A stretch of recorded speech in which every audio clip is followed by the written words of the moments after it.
माँ, ये लो पानी। माँ, आज खाना कब बनेगा?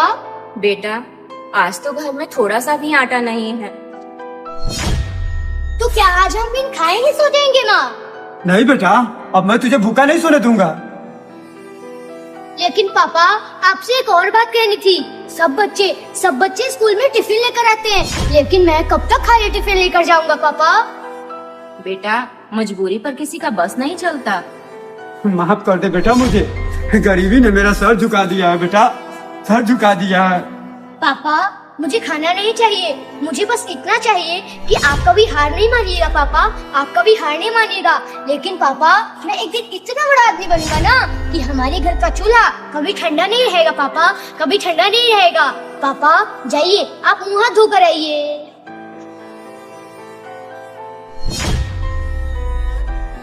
शाबाश बेटा, शाबाश।